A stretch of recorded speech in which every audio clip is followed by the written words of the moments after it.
Good morning mga kaibigan. So yan, it's time na naman po para sa ating video or maikling update dito sa ating ginagawang optimization. So sa video na to ay i-explain ko sa inyo o i-share ko sa inyo yung various of topics na nangyayari dito sa ating kapaligiran. So unang-una ay babahagi ko sa inyo yung results so far ng ating egg weight optimization at week 28. So week 28 na po tayo, no?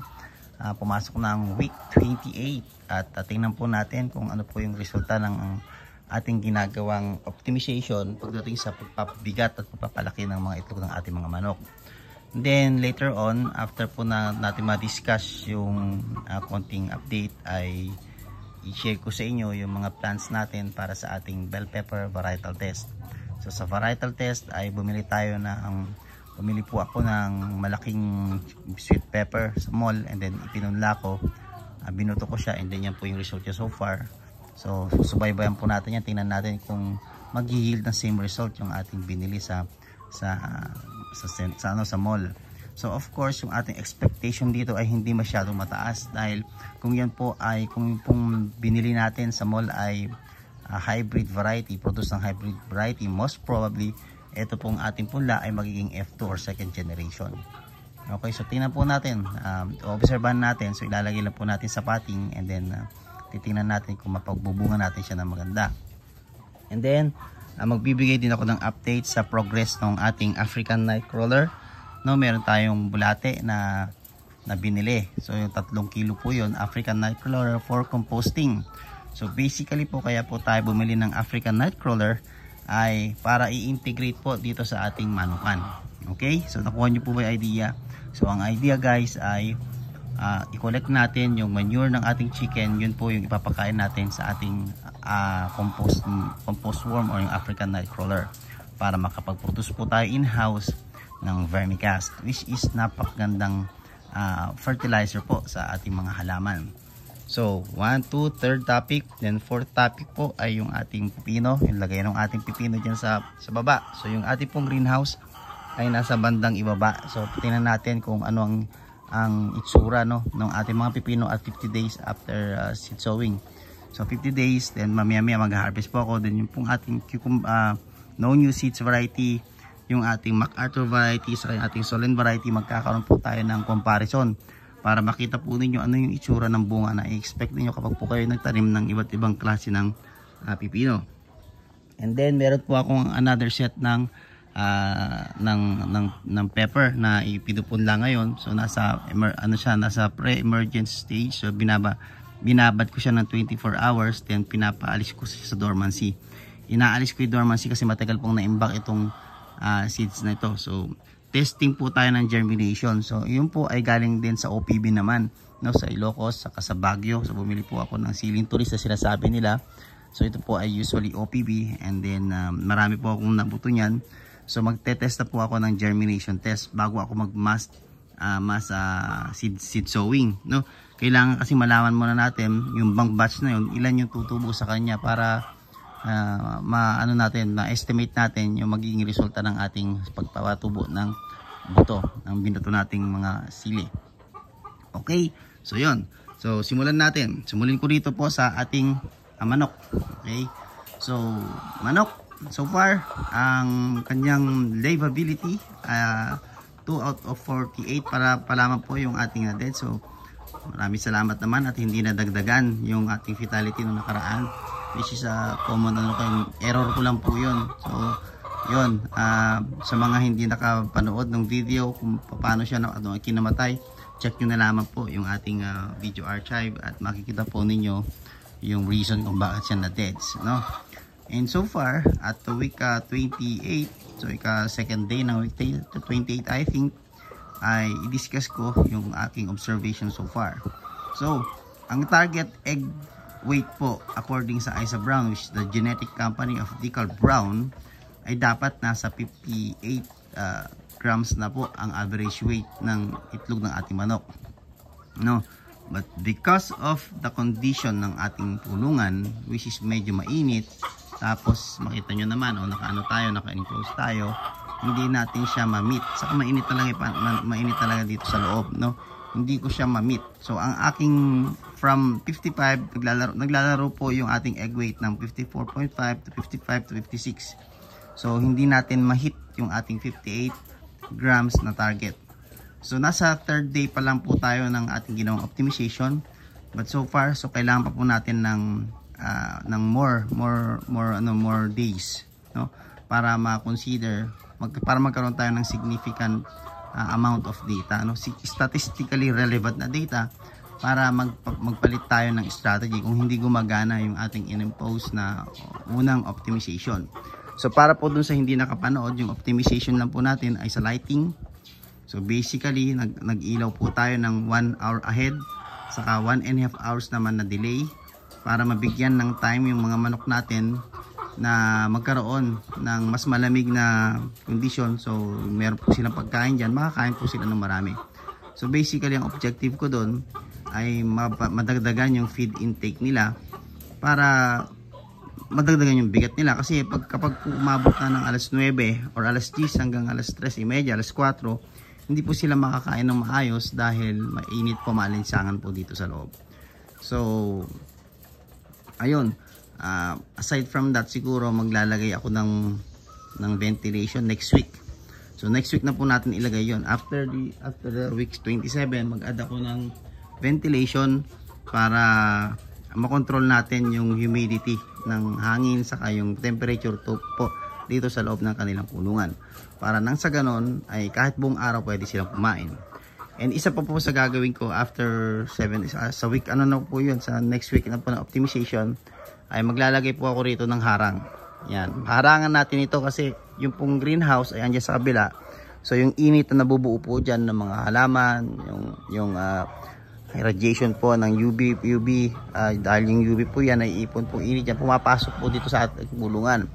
So sa design ng kulungan, ang gagawin ko, ito pong side na to ay haharangan ko po ito ng heat resistant na tolda, no? Para yung init hindi po pumasok dito, lumabas po doon. Okay, so yun. And pagdating naman po sa pagkain, nagdagdag po ako ng konting pagkain. Okay? Pero hinati ko na po, hindi na po ako, dati po ang pagkain ko rito ay isang beses lang po sa umaga lang. Ngayon naglalagay na rin ako ng pagkain sa gabi para ma-encourage sila na kumain pag nag-extend ako ng oras sa hapon. Hanggang 7:30 lang po ang aking pailaw dito kasi week 28 pa lang po tayo. So hindi pa po tayo nagdadagdag ng hanggang, kasi po maximum at peak po yung ating manok ay pwede natin pailawan ng pwedeng ma-extend yung oras nila ng up to 4 hours, no? Para ma-induce sila, ma-encourage silang mag-itlog. So far naman wala akong problema sa egg rate. Yung egg rate po natin ay naglalaro sa 95 to 97%. Wala tayong problema sa egg rate. Ang problema ko lang ngayon so far ay yung egg weight. Gusto kong palakihin yung egg niya. So tingnan natin, sama-sama nating i-tabulate yung data and i-check natin kung mi-meet natin yung performance table po ng ISA Brown. So yan po yung ating update sa ating manok at week 28. So far ang itlog po niya ay naglalaro pa rin po sa 55 grams. So ang pinalitan ko lang ay yung lighting management, 1 oras sa umaga earlier, then 1 kalahating oras sa hapon. Then dagdag ako ng konting pagkain. Okay? Pagdating po sa food supplement, same po binibigay natin. Calcium, Vitamin Pro and Egg 1000 saka yung ating EM activated. Okay? So yan po yung update so far ng ating RTL test. Okay?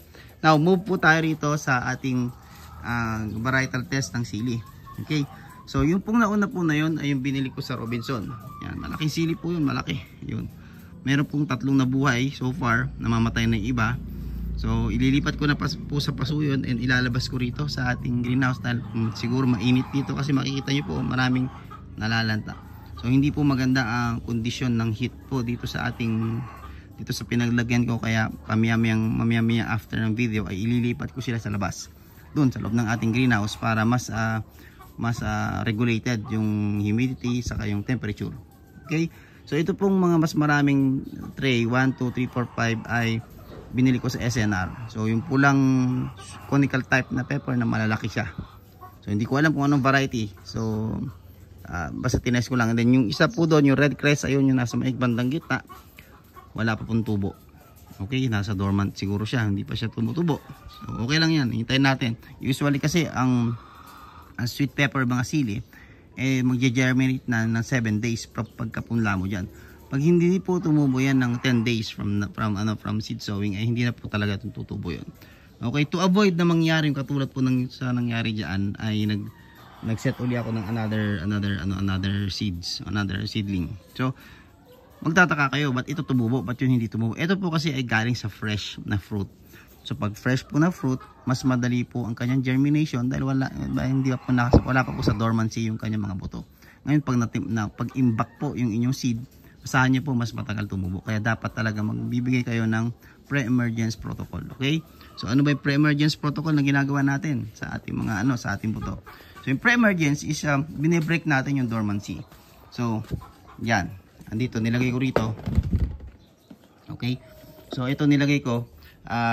Meron akong dalawang variety rito. Yung isa is yung pepero ng Rizwan. Yan. Okay, Rizwan. Palermo pala, hindi pepero. Yan, Palermo ng Rizwan.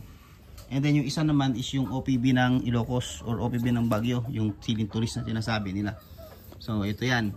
So 24 hours, dahil ito po ay imbak na yung buto, binabad ko po muna siya ng 24 hours. Then after 24 hours, inalis ko yung tubig, naglagay ako ng yung tissue sa ibabaw saka sa container, and then hihintayin kong lumabas yung puti, no?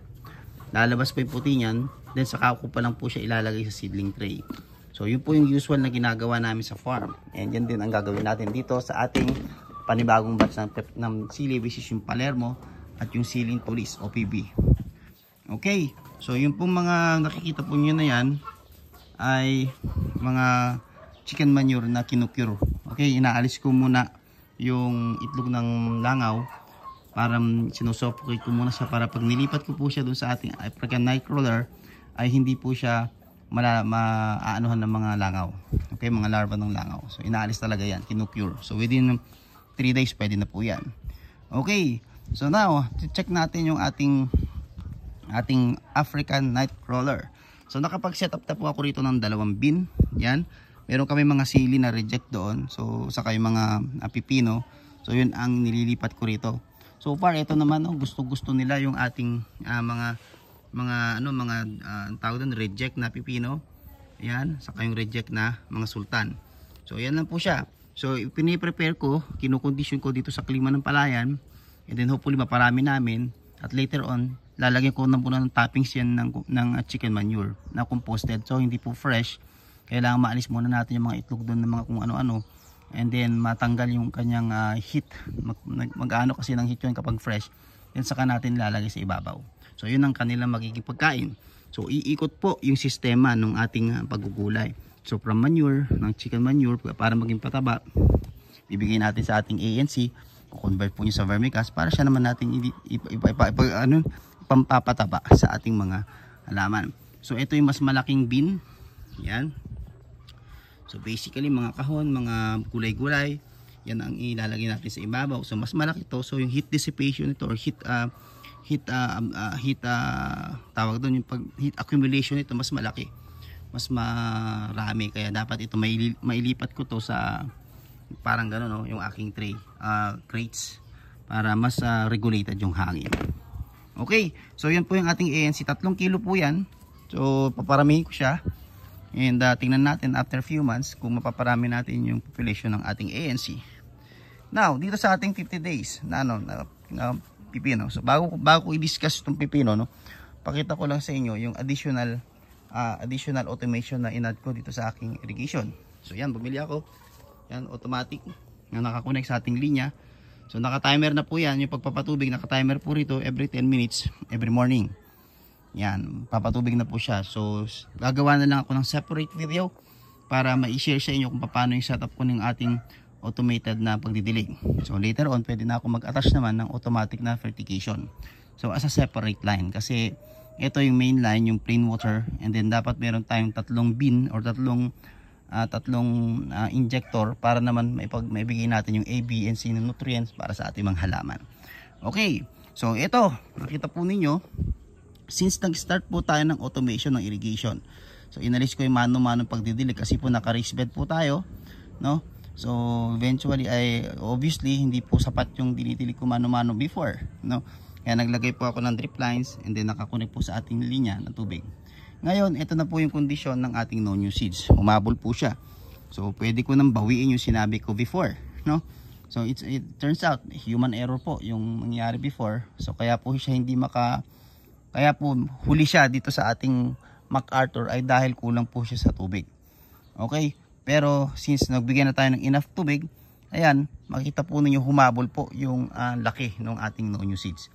And then papakita ko sa inyo yung difference ng kanilang bunga. So ito po ay 50 days after seed sprouting, no? Seed sprouting po, no? Hindi po sa seed sowing kasi pag nag-seed sowing po kayo rito, nilagay nyo po yung buto dun sa lupa. Usually po 3 days bago siya tumubo na fully. 3 days, 2 days lalabas na siya, 3 days yung day 0 niya. Kaya ito po ay 50 DAS ang ating counting. Okay? So yun pong ating MacArthur ay ayan, no? Tuloy-tuloy po ang harvest. And then pag ganito po ang setup po ninyo, yung pong usually bunga niya ay nasa middle pataas. Yan. So mamaya iikot ko po kayo, tuturo ko po kayo para makita po ninyo yung ating fruit setting. Kahapon nag-harvest na ako rito. So mamaya-mayang hapon mag-harvest po uli ako. Okay, daily po ang harvest kapag po ganito. Kunin ninyo yung mga malalaki para dire-diretso lang na tumubo. Dire-diretso mapalaki yung mga bunga sa taas. Kasi marami pong bunga yan doon, no, sa taas. Ayan. Diyan na po yung susunod nating magiging mga harvestan. So matagal po ang harvest, matagal na harvestan pa po ito. Kaya po nagpunla na ako ng sili na siya namang ipapalit natin dito pagkatapos nating matapos yung buhay ng ating mga pipino, no? So ito po yung ating MacArthur. Yan, meron na naman tayong ha-harvestin. So ang bunga niya nasa taas na. Okay, yan sa loob. So ayan, oh. Yan po ang size ng bunga ng MacArthur. Marami rin naman, oh, ayan. Okay. So pagdating po sa pataba, wala pa po akong patabang binigay dito, yung pwera lang yung tatlo na na konti. So dito ang ina-apply ko is plain water lang. Siguro magpapataba ako, magbibigay ako ng liquid fertilizer sa isang araw para masuportahan natin itong bandang taas. Kasi pag po yan ay kinapos po ng pataba, yan po mga tuy-tuy na yan na inaalagaan natin, baka po hindi magtuloy, sayang naman. Magiging ganito po yan, no? Ayan. Yan, magiging ganyan po yung bunga. So ayaw natin ng ganyan kasi yan, mas mababa pong mabebenta yung halaga. Dapat po mga ganyan. Yan, ganyan. So tuwid. Mas marami pong percentage ng good kapag po naka-greenhouse ang pipino. So yung mga paltak-paltak na dilaw na yan, okay lang yan. Hindi ko na siya i-sprayan, no? Kasi alam ko ito, mga 30 days lang, wala na. From now, mga 30 to 40 days, wala na yan. Kaya maintain ko na lang yung pagbibigay ng tubig. So sa mga nagtatanong sa bunga po ng no new seeds, napakaganda po ng bunga niya, ang laki. Yan, oh, compare niyo po dun sa mga MacArthur, yung bunga po nito parang jumbo, ayan, oh. Pero maganda pa rin, saka matamis, ayan, malalaki.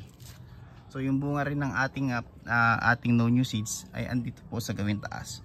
Wala po rito kasi inalis ko po yung nag-pruning po ako sa ilalim, no, para because of yung pag-control or pag-manage ng air circulation, kaya nilinis ko po yung ilalim para pag pasok po ng hangin po doon sa may gawang pader, dire-diretso po dito sa loob ng ating greenhouse, no, makakaikot.